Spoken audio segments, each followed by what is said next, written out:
So hello, everybody. My name is Iriye, and my presentation will be on the importance of lower body unilateral training. Before we dive into this presentation, I wanted to start off with a quote by Lee Cockrell. What if the way we had always done it was wrong? In this field, there are always new studies being published, new different types of training that are being brought to attention of coaches. And I believe as a coach, it's always important to keep an open mind when learning, and always do your research and always continue to learn to see if it's something that fits into your program. So during this presentation, I ask you all to keep an open mind. So my inspiration, before we get into the importance of implementing unilateral lower body training, I was inspired to do this presentation based on my experience during my high school weightlifting experience, all the way up to possibly my college experience. And before I met Mike Boyle, prior to discovering Mike Boyle, my former weightlifting coach / football coach at the time would always tell us, if you want to get faster, focus on squatting a lot, deadlifting a lot, and doing tons of plyos, basically traditional box jumps. And we were always just focused on lifting heavy. That's something that he always had us focusing on.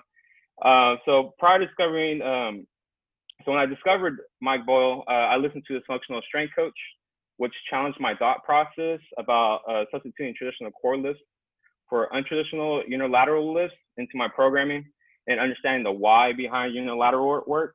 And the biggest why that stuck out to me, why I started changing how I program my workouts for myself and my workouts for my student athletes, is just because it's sports that are obviously played on one leg unilaterally.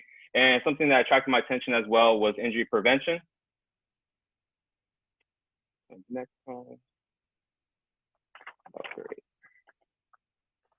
Is it changing on your guys' side? Sorry, I think it's. Hey, Chris, I think you got to share your screen with us, my friend. Oh, it's not sharing? I'm not the only one, right, guys? In Savannah.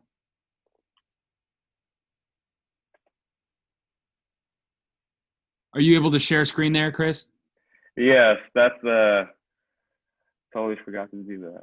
It's all good, man. That's perfect. I love it. I love it. You've had some great content so far. If you just want to show us those slides really quick, you don't got to go back over them or anything, but if you just want to show us those real quick. Okay, you guys can see the slides now, right?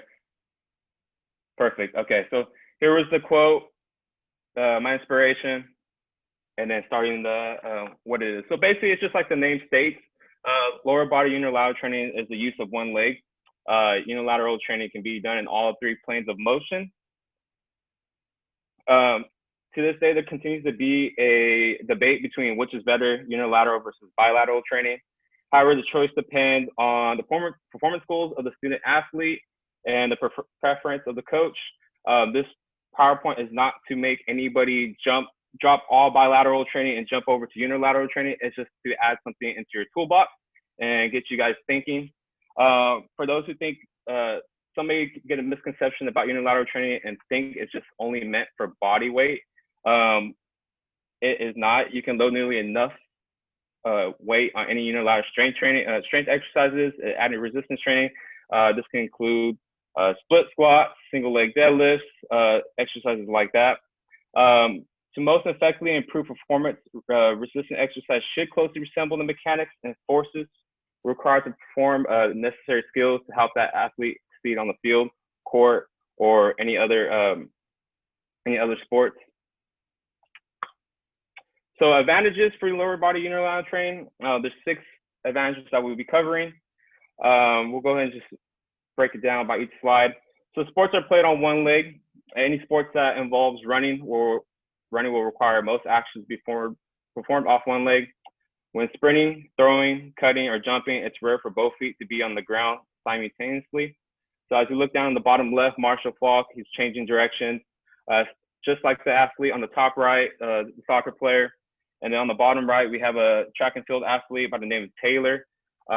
In that track event, he is doing the triple jump. So he's jumping off one leg, applying as much force as you can into the ground. Number two, training balance and core stability. Athletes are challenged to produce forceful contractions while on one leg. Requires greater proprioception and core stability than bilateral movement. Core must work to prevent the torso from unnecessarily rotating their unilateral pushing or pulling exercises, just like the athlete on the right hand side performing a single leg deadlift. That only isn't that exercise challenging, but it's actually challenged the core and challenge the athlete from really rotating, trying to stay neutral. In 2012, a study was done in the European Journal of Applied Physiology, found that unilateral exercises more effectively activated superficial core musculature than bilateral exercises.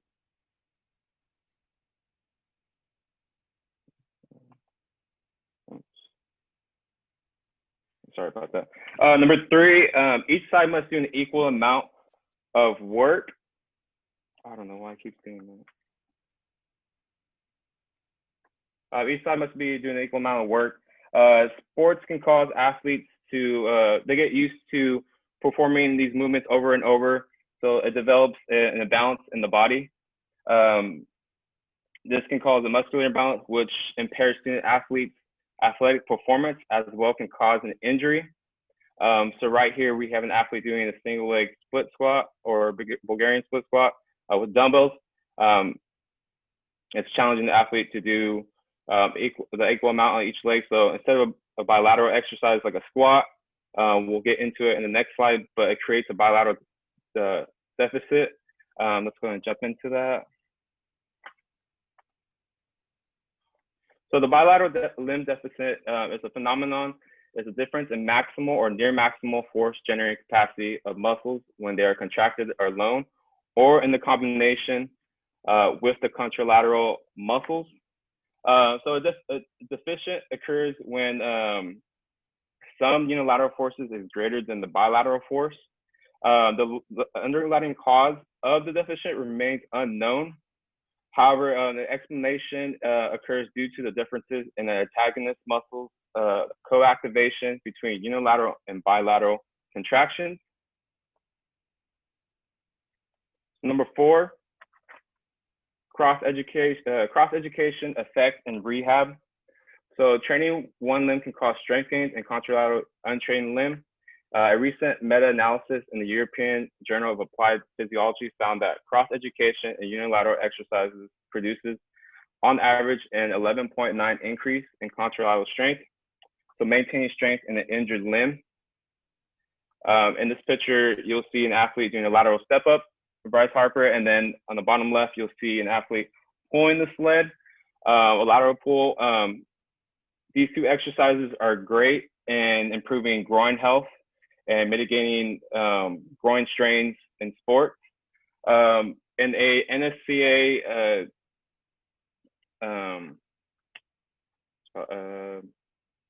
study, there was two groups. They were studying unilateral training and bilateral training lower body exercises, and they were trying to see how unilateral training transfer over to bilateral training and how bilateral training transfers over to unilateral training. They came to the conclusion that when they had athletes from the unilateral performing single leg split squat perform a squat, they were able to see a better transfer over to a squat compared to the athletes that were performing the squat, lifting as much as they did into the unilateral training. The reason why the bilateral training didn't transfer as well to the unilateral training was just because when performing single leg exercises, it is challenging the body for more stability, and it's also the pelvic, keeping the pelvic neutral as well. So that's a big thing. And another study as well, when performing plyometrics, there was another study done between single leg plyometrics and bilateral plyometrics, and there was a better transfer of the athletes that were performing the unilateral plyometrics compared to the bilateral plyometrics.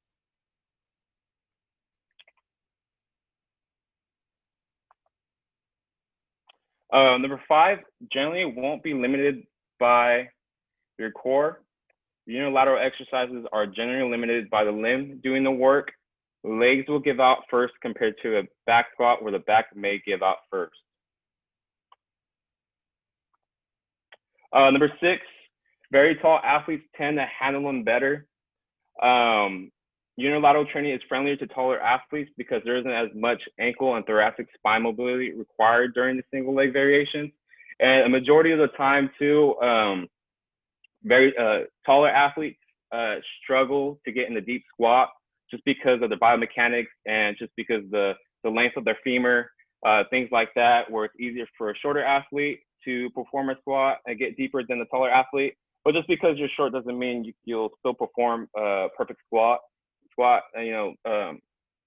When performing unilateral training with taller athletes or any athletes in general, it does decrease a great amount of load off the athlete's back compared to doing a bilateral squat, so a barbell squat. And so right here you have a picture of LeBron James, probably the greatest basketball player on the planet right now, performing the squat.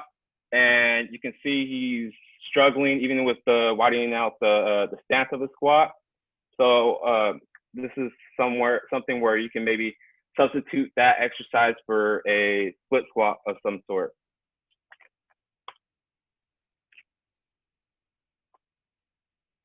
Programming. This is just the basic programming just to follow. It's all based on the preferences of coaches.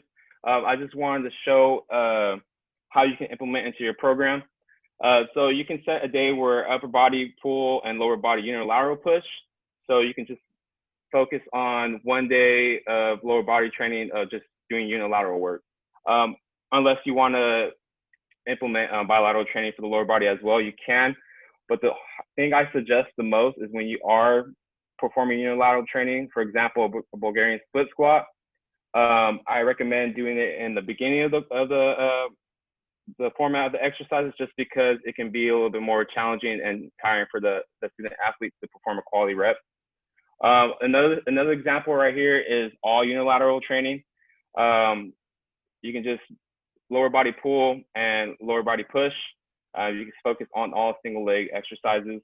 So in the strength block, you see split squat, single leg RDL, single leg squat, and good morning. Programming foundation, definitely based on the athlete's weightlifting history. I believe it's really important to analyze this, just because when you're having an athlete do a single leg split squat, it can definitely be challenging, as well as the single leg RDL. So when starting off an athlete with single leg exercises like the split squat, I believe it's important to work barefooted, just so that first of all, it helps the athlete become stronger joints, bones, ankles, everything like that, just so that they can understand the body position of the split squat. And then just like on the right hand side, there is the athlete holding a PVC pipe on the back while he's performing a single leg RDL. That's a great way to start. I believe it's important to have progressions and modifications when taking these steps, when implementing these exercises into your program. So the athlete on the right, when he's doing the PVC pipe, using the PVC pipe, the next progression is maybe not using that. And then you can slowly start incorporating barbells, kettlebells for that exercise. As well as the single leg split squat, you can progress with body weight and then progress to kettlebells, dumbbells, barbells, and then most challenging position, elevated foot on the bench. Exercise libraries, so just a quick example of some exercises. So plyometric sprint, single leg box jumps, skier jumps, single leg rotational jumps, med ball work off of one leg, so med ball, acceleration toss, skier jumps, split squat toss. Movement skills, basically all movement skills are all incorporating unilateral training.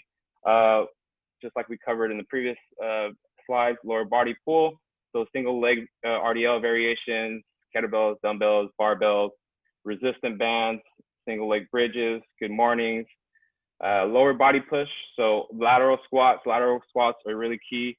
Just the fact that I believe that it's important to incorporate a lot of exercises challenging the athlete in the frontal plane. Split squats, lateral step ups, and regular step-ups. So just for an exercise library, here are some exercises that I do with my athletes and as well as myself. Let's see if these videos play. So here I have one of my athletes doing the single leg squat. Actually using dumbbells in this exercise right here makes it a little bit easier for the athlete to perform that and get into that position. And I do use a tennis ball to keep behind his knee. And then right here, here's a variation of single leg RDL, incorporating the barbell. Again, you can incorporate, you can use no weight, PVC pipe, kettlebells, dumbbells, things like that. So going back to talking about LeBron James, this athlete right here, he's 6'4". It is really challenging for him to get into a deep squat. However, it's a little bit easier for him to get into a split squat position. This definitely started off with just body weight, and then we worked our way up to this exercise right here with the use of kettlebells and dumbbells. Some linear movements, not linear movements, movement skills that we worked on as well. Lateral sled pull, again, great for challenging the athlete in the frontal plane and the groin health. And then we have plyometrics, lateral bounding. So I want to end off this presentation. The measure of intelligence is the ability to change, Albert Einstein. Basically, what I'm just saying, the reason why I put this quote is it's okay for change. I know there's a big debate about always incorporating bilateral exercises, sticking to the main core lifts, squats, deadlifts, things like that. But I believe it's important to take into consideration the other publications out there, findings, different exercises, so you can use those as tools into your programming and how they can help benefit your athletes on the field, court, or other field surfaces. Thank you for you guys' time. If you guys have any questions, please feel free to email me at chrisiriye2@gmail.com, or you can reach out to me on Instagram at irie_fitness2. We can definitely dive into more of unilateral training, or if you had any questions about more of the scientific part of it, please feel free to reach out to me. Thank you, guys.